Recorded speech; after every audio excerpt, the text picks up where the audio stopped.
Good damn morning, Americans.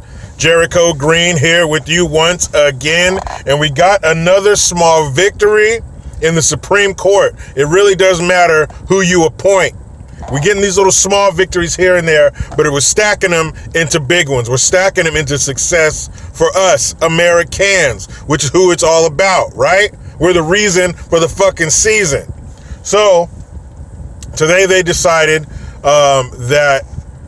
basically, if you're a legal permanent resident, your first 7 years here of continuously living here, like you can't become a permanent citizen and go live abroad for a year and then come back. 7 straight years. There's certain crimes you can't commit because that will make you eligible for deportation. Personally, you shouldn't commit any fucking crimes if you're coming here from another country. So basically, there's this thing called the stop time rule that they used to have where if they're being deported for something, they could enact the stop time rule and you couldn't bring up past crimes that they may have committed. Like there's some guy named Andre Barton, I think is his name, who this is centered around. He's being deported for gun and drug charges, but he had an aggravated assault charge and another one back in the day, but they couldn't hold that against him because of the stop time rule. Well, stop time rule is out. And Brett Kavanaugh said that just like that kind of stuff comes into play in a criminal trial, why can't it come into play in a deportation proceeding? Basically, your past offenses can come back to haunt you. That's how it is in the criminal justice system. The judge looks at you and says, oh, you've been a fucking problem. So I'm going to have to try to put you on the straight and narrow and make an example out of you because you obviously haven't learned. Now, if you're an immigrant coming into this country, you committing crimes shouldn't be an issue. You should be on your best behavior because you are, for lack of a better word, a guest. Because this isn't your home country. And it's great that you're coming here and you're following the rules and you're paying the money and you're studying and you're assimilating, but you need to be on your best behavior when you're coming here as an immigrant. Remember back in the day, you might have gotten a bad grade on your report card and you hadn't shown your parents yet, and you're being the fucking model citizen. You're clearing the table. You're setting the table. Is there anything else you guys need me to do? My homework's done. My room's clean. Your parents are looking at you like, what the fuck? What's going on? You don't do this. What do you want something? You either want something or you're in trouble. But that's how you need to be when you're a citizen, when you're a foreigner coming to this country to be a citizen. You need to be on your best behavior. And if you're going to come here committing crimes, we don't need that. We got enough homegrown fucking criminals. We're overflowing. We're fraught with criminals. We got enough, okay? Stop. No more importing criminals. We can make enough. We make too many here. That's one thing we make too much of in America is criminals. We have enough. We don't need to import more. So if you're going to come here and spit in the face of our generosity, well then fuck you.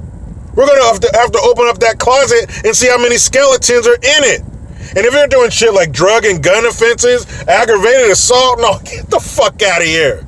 I don't give a shit what happened in the past or whatever. That's what you're doing. When that happens, there should be no crimes that we can't bring up in a deportation hearing.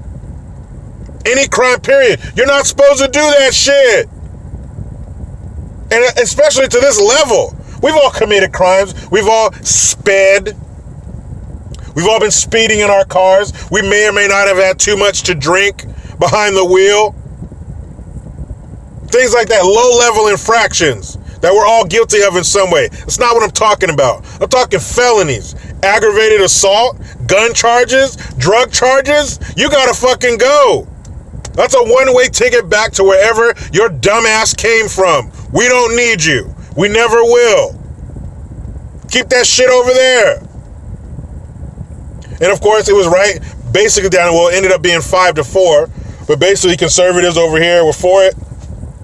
The liberals, the Sotomayors and whatnot, were against it. The Ruth Bader, is she alive or not, Ginsburg, those types were against it. But whoever gives a fuck, they've shown time and time again that they're stupid. They're dumb as a wet brick on Sunday. But once you get here, as a citizen. Behave yourself or you gotta go. We have enough miscreants here. Enough ne'er-do-wells here. We don't need to import them. Thank you very much. Speaking of foreign countries, Iran responded. I think we might have to classify this as a threat. They told us that if we fuck with any of their little boats and their little pontoon inflatable fucking raft boats, that they're going to do worse to us than they did when they bombed that base in Iran after we hit General Salami. I know you're mad about that shit. We got your boy. But fuck you and fuck him. And you're sitting there saying that, oh, we need to be worried about the coronavirus in America and not bullying everybody else. Well, how do we bully you? Because the ships you were out there doing circles around and fucking around with were in international waters. International, that means it's for everybody. That's no man's land out there. That's the public pool. We didn't hop a fence and swim in your private pool. We were in the public pool with the toe band-aids and piss. That's where we were. So you came out there fucking with us. Now, if you're going to come over here and poke a grizzly bear in the ass with a stick, don't be mad or surprised when he turns around and slaps the left side of your face completely off. Don't be shocked, because you've been warned. Now, of course, you're going to say this is another way for Trump to get us into an endless war. No, it's not. This is an opportunity for Iran to get some of their soldiers killed, and they shouldn't. Just because we have a disagreement via bullets doesn't mean it's going to turn into this long-ass occupation. I think Trump has proven he's trying to do everything he can to not do that. Remember when we did the drone strikes over there a few months back? This is supposed to be World War III. I think some of you dumbasses in the mainstream mediocres actually said those words. World War III, war with Iran. Did it turn into that? No. They acted up. We tugged down those little shorts, left some handprints on that ass, and sent them about their business. This doesn't have to happen. It's like with my kids. Daddy, why do you yell at me? Because you didn't do what I said. If you did what I said, I wouldn't yell.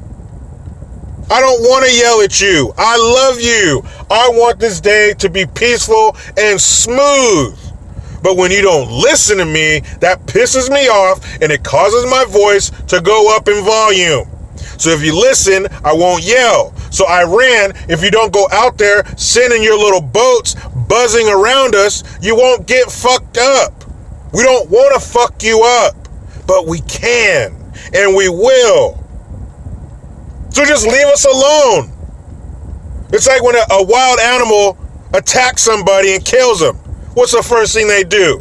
They go out and shoot the animal. Why? The tiger's gonna tiger. The lion is gonna lion. You're the dumbass who hopped over the gate and stuck your arm in the fucking cage. Was that his fault or your fault? That's your fault. So when the U.S. Navy, the greatest branch, is out there doing their maneuvers and their exercises and shit, don't mess with them, because they will give you the business. We don't want to give it to you, but we can give it to you. The only thing I agreed with that general, whoever the fuck it was, who was making the comments and the threats, the only thing I agree with is that they said we need to leave the Middle East. That I agree with. We need to get the fuck out. It ain't working. It is not working. We've been over there way too long. We've lost way too many lives and way too much money. It ain't working. We need to pull the fuck out. Israel will be all right. We don't need to protect them. They got it under control. All their damn citizens spend at least 2 years in the military. They'll be fine. We're not going to change them. We're not going to change their beliefs. They're still going to stone people to death and behead people and do all their wild, crazy, stupid Sharia law bullshit. They've been doing it way before America was a thing, and they'll be doing it way after. We need to leave those people alone. Get the fuck out. We got hundreds of thousands, and I mean hundreds of thousands of people pouring over our border every year. That's where our soldiers need to be, protecting us. Now, if you do something to us and we got to dispatch some of our military to go over there and fuck your cities up, we'll do that if we're provoked. But if not, come on back. You think those boys and girls want to be over there in that damn dust and sand, missing their family, losing their friends, not being able to get some decent American food? Come on. You think they wouldn't rather be right here? This is where they need to be. To be completely honest, you can call this ignorant, short-sighted, whatever the fuck you want. I don't care. I don't think we need to be over there at all. At all. What have we done? What have we changed? Nothing. We got problems with Afghanistan, with the Taliban in Afghanistan right now. How long have we been fucking with the Taliban? Since before we all had phones in our damn pocket. Since before the internet. That's how long we've been fucking with Afghanistan. Since before the internet. Since before YouTube. That's a long damn time. A long damn time. That was back when Blockbuster was still open. What? Blockbuster? Redbox? Hollywood Video? There was one in my town where I grew up called Sunrise Video. And we used to always go in there and the guy was cool, the owner was cool with my parents. So when they were done with the cardboard cutouts of the movies, I get to take them home and shoot them up with my BB guns. And you always walk past, remember the room, the room with the red light in the curtain? Always dudes in there looking at pornos and shit. That's how long we've been fucking around over there. Way too long. Bring them home. But Iran, I tell you what, it won't be a long drawn out war. It will be quick and painless. But all you have to do is don't bother us and there won't be any problems. We'll see if that shit happens. But I'll tell you what's about to happen. I'm about to hop back into this damn rat race for my state mandated meal period. But you know how it goes. I try to be done with the left, but they just won't let me. Please subscribe, hit that notification bell, because every time it rings, a piece of shit liberal cries. Utilize the PayPal link and the Teespring link to get your green gear. I am Jericho Green. Man, I'm out.